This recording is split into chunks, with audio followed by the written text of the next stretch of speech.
आज हमारा जीएस में प्रैक्टिस सेट नंबर 22 होने वाला है। तो आप सभी इस वीडियो को पूरा अंत तक जरूर देखिएगा, क्योंकि इससे आपको ही फायदा होगा। जो वीडियो अपलोड किया जाता है उसको आप लोग नहीं देखते हो तो ऐसा मत क्या करिए, वीडियो को पूरा अंत तक जरूर देखा करिए, आपको बहुत कुछ सीखने को जरूर मिलेगा। ठीक है, भरोसा कर सकते हैं मेरे पे। तो चलिए आज की क्लास को स्टार्ट करते हैं। वीडियो यदि आपको पसंद आएगा तो प्लीज़ लाइक ज़रूर कर दीजिएगा। क्वेश्चन करें, सोडियम के टुकड़े को यदि पानी में डाला जाता है तो वह डूब जाएगा, तैरता रहेगा, तैरता हुआ जलने लगेगा या धुआं देगा। देखिए, जो भी मैं प्रश्न कराता हूँ उसको मैं काफ़ी ज़्यादा डिटेल से आपको समझाने की कोशिश करता हूँ। हाँ, कुछ प्रश्न है उनको मैं केवल वन लाइनर में आपको बता देता हूँ। तो सभी प्रश्नों को डिटेल में नहीं बताया जा सकता, क्योंकि देखिए वीडियो का जो लेंथ है वो काफ़ी बड़ा हो जाएगा, तो मुझे अपलोड करने में थोड़ी दिक्कत होती है। तो इसलिए कुछ प्रश्न है जिसका मतलब मैं डिटेल में बता देता हूँ, कुछ प्रश्न है जिनको नहीं बताता हूँ। तो प्लीज़ आप लोग थोड़ा सा सपोर्ट कर सकते हैं मुझे। यदि नहीं समझ में आता है, अच्छा नहीं पढ़ाते हैं तो कोई बात नहीं।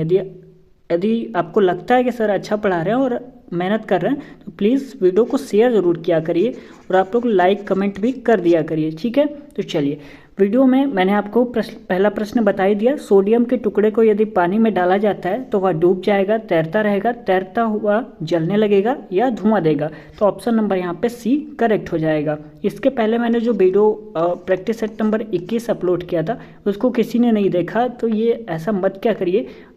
हम आपके लिए इतना मेहनत करते हैं लेकिन आप लोग ज़रा सा भी कुछ भी सपोर्ट नहीं करते हैं, तो ये अच्छा नहीं लगता है। चलिए कोई बात नहीं, आगे देखते हैं। 265 क्वेश्चन करें, समुद्री जल में सर्वाधिक मात्रा में पाया जाने वाला लवण है sodium chloride, zinc oxide, sodium carbonate या मैग्नीशियम क्लोराइड। तो इसमें आपका करेक्ट आंसर कौन सा हो जाएगा? ऑप्शन नंबर ए सही हो जाएगा। सोडियम क्लोराइड या समुद्री जल में सर्वाधिक मात्रा में पाया जाने वाला लवण हो जाएगा सोडियम क्लोराइड। चलिए आगे देख लेते हैं। क्वेश्चन नंबर अगला, सर्वप्रथम रक्त परिसंचरण तंत्र का अध्ययन किसने किया था? लैंडस्टीनर ने, कॉर्नबर्ग ने, ब्राउन ने या हार्वे ने? तो ऑप्शन नंबर डी करेक्ट हो जाएगा, हार्वे ने किया था। अगला प्रश्न कह रहा है हमारा, संविधान सभा के स्थायी अध्यक्ष कौन थे? ये आपके हो जाएंगे डॉक्टर राजेंद्र प्रसाद। कौन हो जाएंगे? डॉक्टर राजेंद्र प्रसाद। डॉक्टर राजेंद्र प्रसाद ये आपके संविधान सभा के स्थायी अध्यक्ष हो जाएंगे। पंचवर्षीय योजना किस देश के संविधान से ली गई है? यहाँ पे टाइपिंग में गलत हो गया है, यहाँ पर रहेगा पंचवर्षीय योजना किस देश के संविधान से ली गई है, ये पूछा जा रहा है। तो ये हो जाएगा आपका रूस के संविधान से। कहाँ से लिया गया है? तो रूस के संविधान से पंचवर्षीय योजना ली गई है। अच्छा, मैंने अभी यहाँ पे बताया संविधान सभा के स्थायी अध्यक्ष डॉक्टर राजेंद्र प्रसाद थे, लेकिन अस्थायी अध्यक्ष कौन थे? क्या आपको पता है? पता होगा तो नीचे कमेंट जरूर करिएगा, वैसे मैं आपको बता दे रहा हूँ। तो संविधान सभा के अस्थायी अध्यक्ष हो जाएंगे आपके डॉक्टर सच्चिदानंद सिंह। ठीक है, आप लोग नोट डाउन कर लीजिएगा यदि आप लोग नोट डाउन कर रहे हैं तो। तब ज्वालामुखी मंदिर कहाँ पर स्थित है, ये क्वेश्चन है। तो ये आपका हो जाएगा हिमाचल प्रदेश में स्थित है। कहाँ पर?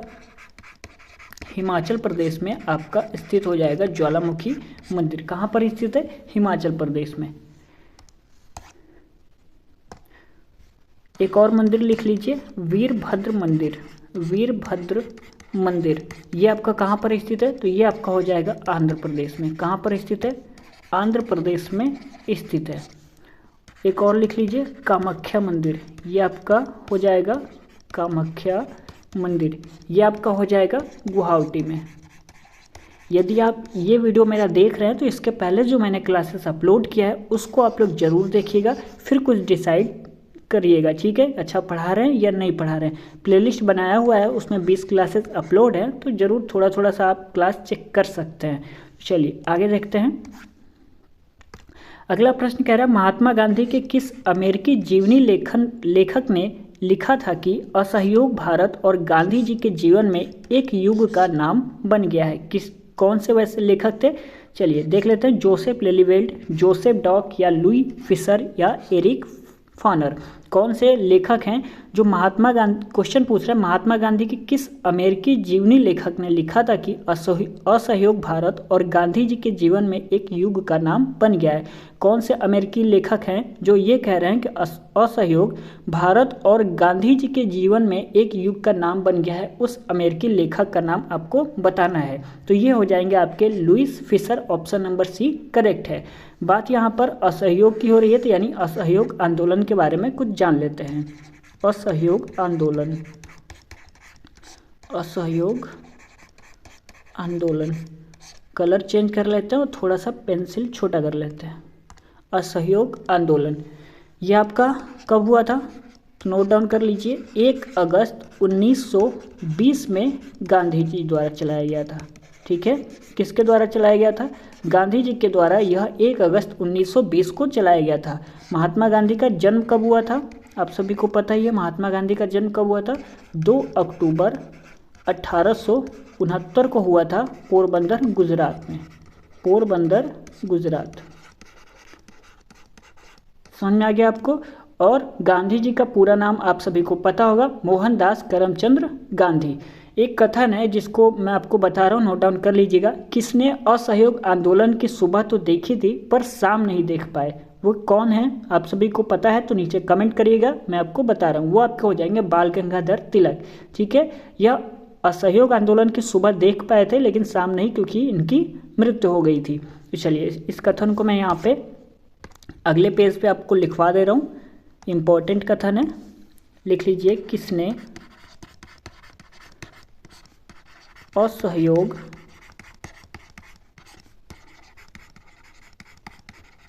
आंदोलन की सुबह तो देखी पर शाम नहीं देख पाए, शाम नहीं देख पाए। कौन हो जाएंगे वो, तो वो आपके हो जाएंगे बाल गंगाधर तिलक। याद रहेगा, बाल गंगाधर तिलक। और मैं यहीं पे वो फैक्ट्स लिखवा दे रहा हूँ जो पिछले मतलब पेज पे लिखवाया था। असहयोग आंदोलन कब स्टार्ट हुआ था, 1 अगस्त 1920 को चला था। किसके द्वारा, महात्मा गांधी जी के द्वारा, महात्मा गांधी। और महात्मा गांधी का जन्म कब हुआ था, 2 अक्टूबर 1869 को, पोरबंदर गुजरात में। ये मैंने अभी लिखवाया था, मैंने सोचा एक बार फिर से आपको लिखवा देता हूँ एक ही पास में। ठीक है, यहाँ तक समझ में आ गया। किसने असहयोग आंदोलन की सुबह तो देखी पर शाम नहीं देख पाए, ये इंपॉर्टेंट है इसलिए लिखवा रहा हूँ, ऐसे नहीं लिखवा रहा हूँ। ये मत सोचिएगा कि ऐसे ही लिखवा दे रहे हैं, नहीं, इंपॉर्टेंट है क्योंकि पेपर में पूछा जा चुका है, तो मैंने सोचा आपको नोट डाउन करवा देते हैं। बाल गंगाधर तिलक हो जाएंगे। 1 अगस्त 1920 को महात्मा गांधी द्वारा असहयोग आंदोलन की शुरुआत होती है। महात्मा गांधी का जन्म 2 अक्टूबर 1869 को होता है, पोरबंदर गुजरात में।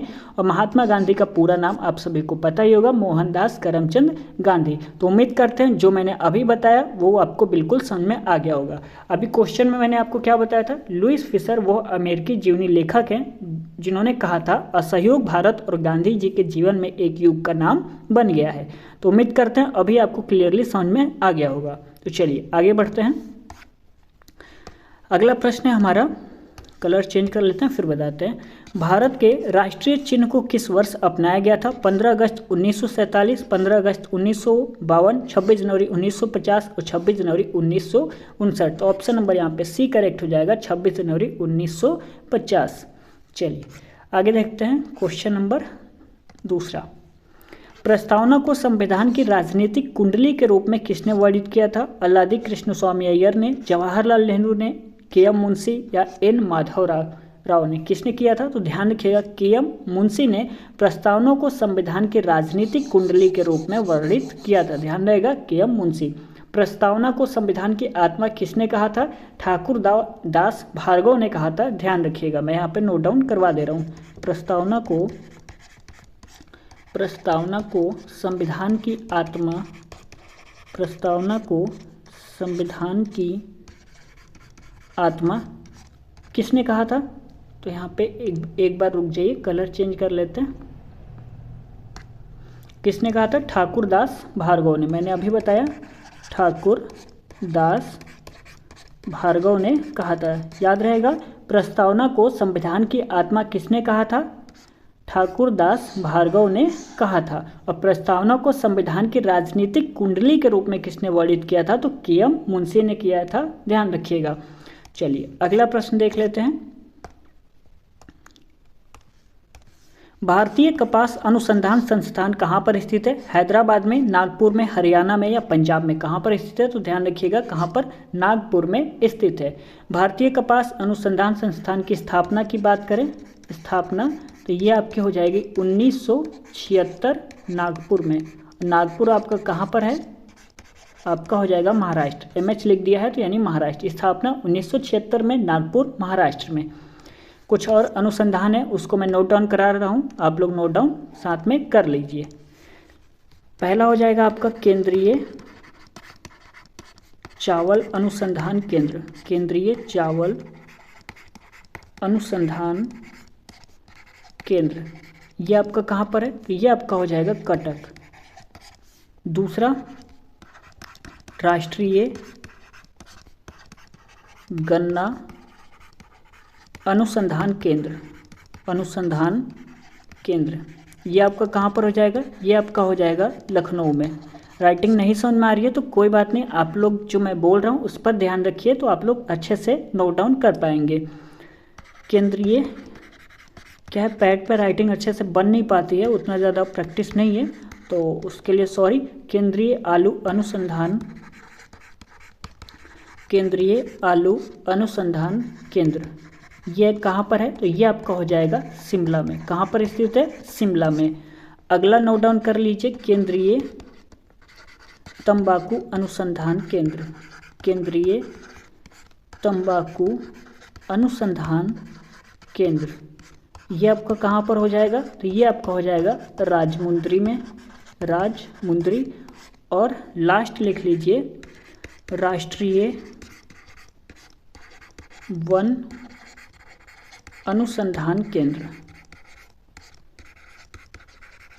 ये आपका कहाँ पे हो जाएगा? देहरादून में। समझ में आ गया आपको? चलिए एक बार मैं आपको बता दे रहा हूँ। केंद्रीय चावल अनुसंधान केंद्र कहाँ पर स्थित है? तो ये आपका कटक। कटक कहाँ पड़ता है? ये आपका उड़ीसा में पड़ता है, ध्यान रखिएगा।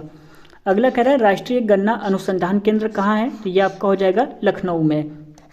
केंद्रीय आलू अनुसंधान केंद्र कहाँ पर है? शिमला, ये आपका कहाँ पे हो जाएगा? हिमाचल प्रदेश, यानी मैं HP लिख दे रहा हूँ। केंद्रीय तंबाकू अनुसंधान केंद्र, ये आपका कहाँ पर हो जाएगा? राजमुंद्री, मैं यहाँ पे AP लिख दे रहा हूँ, ठीक है, आंध्र प्रदेश में हो जाएगा, समझ जाइएगा। राष्ट्रीय वन अनुसंधान केंद्र ये कहाँ पे आपका? देहरादून में है। देहरादून कहाँ पड़ता है? ये आपका हो जाएगा उत्तराखंड में। समझ में आ गया आपको? तो बस आज की क्लास में इतना ही। यदि वीडियो आपको पसंद आया होगा तो प्लीज़ वीडियो को लाइक ज़रूर कर दीजिएगा। अपने दोस्तों में इस वीडियो को शेयर जरूर कर सकते हैं। जहाँ भी व्हाट्सएप टेलीग्राम ग्रुप पे स्टडी ग्रुप ज्वाइन किया हुआ है वहाँ पे इस वीडियो को एक बार शेयर जरूर कर सकते हैं। कमेंट करके ज़रूर बताइएगा आपको वीडियो कैसा लगा। और चैनल को सब्सक्राइब नहीं किया है तो सब्सक्राइब कर लीजिएगा ऐसे ही वीडियोस पाने के लिए। एक बार आप लोग प्लेलिस्ट को चेक जरूर कर लीजिएगा, ठीक है। तो चलिए मिलते हैं अगले क्लास में, तब तक के लिए धन्यवाद।